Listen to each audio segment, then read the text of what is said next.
안녕하십니까. 김지철 목사입니다. 꿀보다 더 단 말씀이 있는 큐티 시간입니다.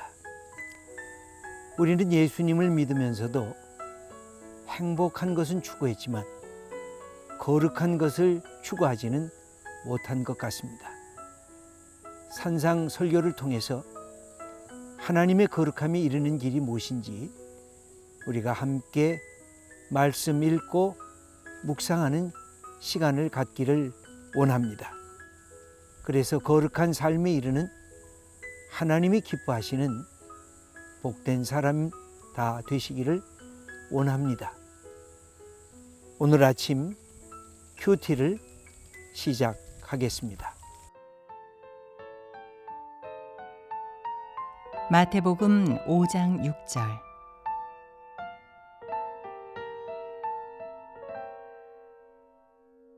의에 줄이고 목마른 자는 복이 있나니 그들이 배부를 것이며.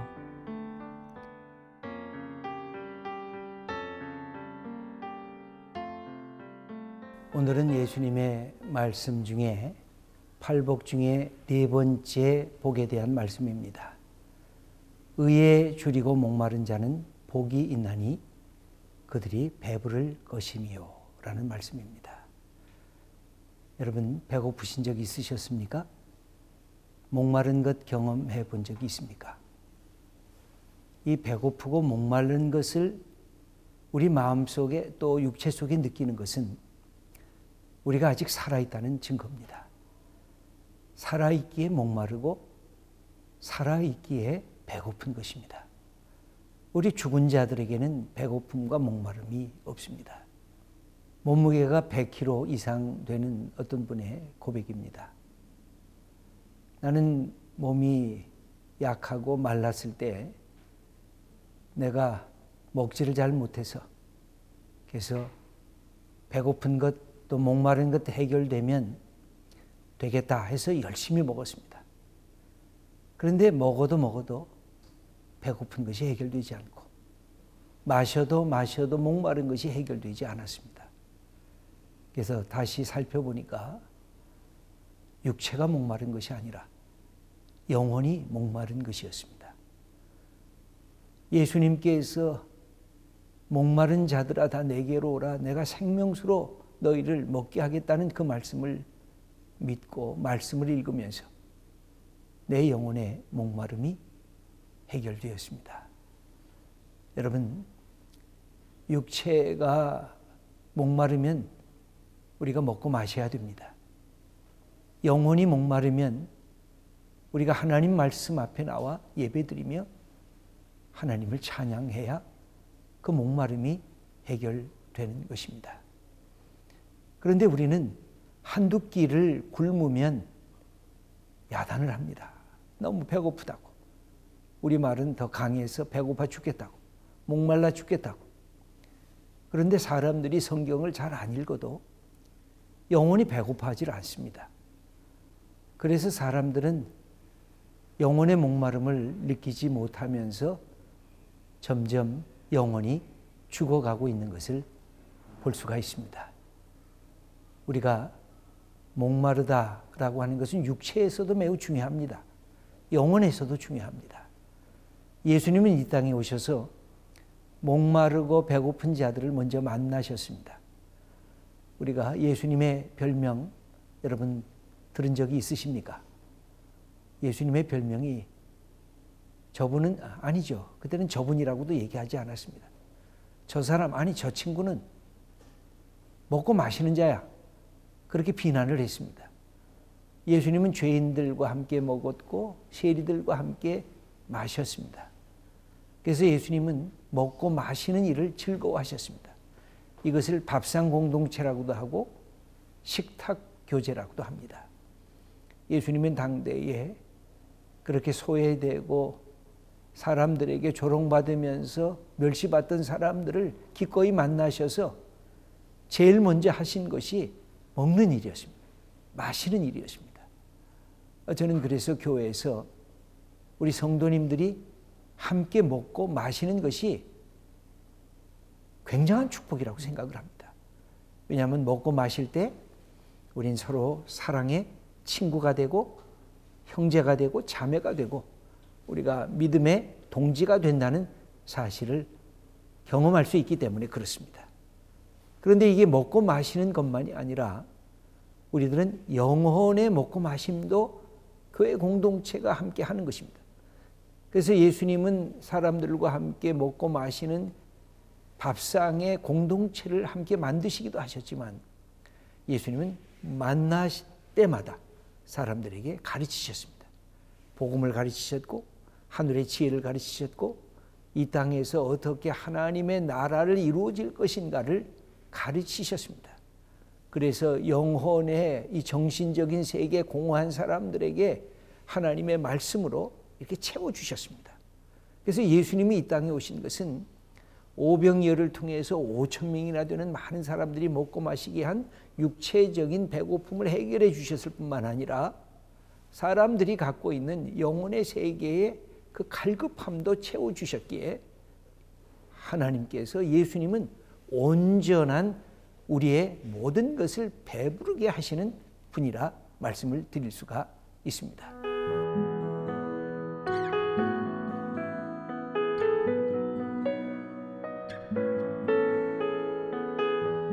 저는 우리 부목사님들을 교회에 초빙할 때마다 몇 가지를 물어보고 그 사람의 됨됨이를 살펴볼 때가 있습니다. 그때 예수님이 제자들을 세상에 보내실 때 하신 말씀이 늘 제 머리에 기억이 듭니다. 예수님은 제자들을 세상에 보내시면서 너희들이 양처럼 이리 가운데 나가고 있구나 걱정하셨습니다. 그러면서 두 가지를 요청하셨는데 너희들은 세상에 나가서 뱀처럼 지혜로우라. 세상의 사탄의 전략이 얼마나 교묘한지 무서운지 너희들은 꿰뚫고 있어야 된다. 그래야 사탄을 이겨나갈 수가 있다. 동시에 그런 지혜만 있으면 사람이 교활해진단다. 그러므로 비둘기처럼 순결하라. 늘 지혜롭되 순결하고 순결할 때 지혜롭고 지혜롭기만 하면 교활해지고 순결만 하면 바보가 되고 멍텅구리가 될 위험성도 있다. 이 두 가지를 함께 갖는 사람. 그래서 저도 사람을 택할 때 그렇게 보는데 그것 말고 또 하나 보는 것이 있습니다. 정말 이 사람에게 가슴에 열정이 있는가? 배고픔이 있는가? 목마름이 있는가?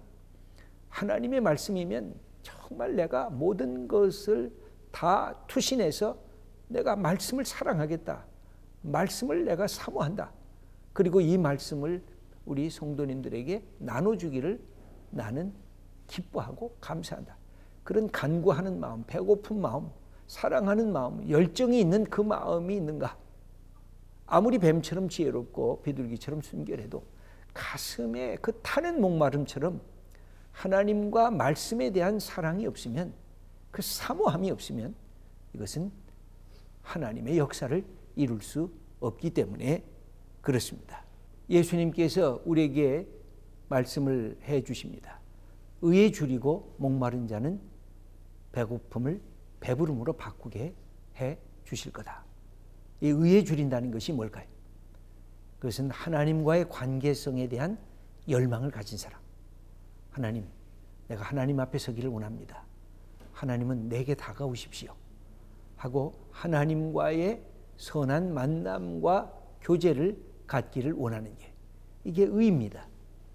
그리고 이 땅에서 그 하나님이 주신 그 사명을 감당하는 것. 그래서 예수님은 우리들에게 이렇게 말씀하신 적이 있습니다. 너희가 세상을 향해 나가라. 그러나 먼저 하나님의 나라와 하나님의 의를 구하라. 그렇게 말씀을 하십니다. 이것은 우리가 갖고 있는 목마름을 하나님으로부터 받아 우리가 배부르고 세상을 향해 이 목마른 세상에 하나님이 살아계시고 하나님이 예수 그리스도를 통해서 우리를 구원하시고 이 땅에 하나님의 공의와 정의가 세우기를 원하시는 그런 하나님이신 것을 세상에 먼저 네가 알리라. 그렇게 부탁하시는 것입니다. 우리에게 주신 이 축복이 있습니다. 이사야 55장 1절에 구약은 이렇게 그래서 우리에게 가르쳐 주십니다. 목마른 자들아 너희들이 물러 나오라. 돈 없는 자도 와서 값 없이 와서 먹으라. 여러분, 기독교는 목마름의 종교입니다. 기독교는 이 하나님을 향한 사모하는 것입니다. 그래서 구약의 시편 기자들은 늘 그렇게 이야기를 했습니다. 내 영혼이 목마른 사슴같이 내가 하나님을 목말라 하고 사모하나이다. 여러분, 하나님께서 우리를 배부르게 채워주시려고 합니다. 근데 우리에게 뭐가 있어야 될까요? 목마름이 있어야 돼요.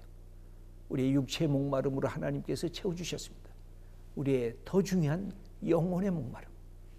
내가 하나님 사랑합니다. 하나님 사모합니다. 오늘도 말씀으로 내게 채워주세요. 내가 이 말씀을 갖고 주님이 사랑하시는 사랑을 세상에 보여주겠습니다.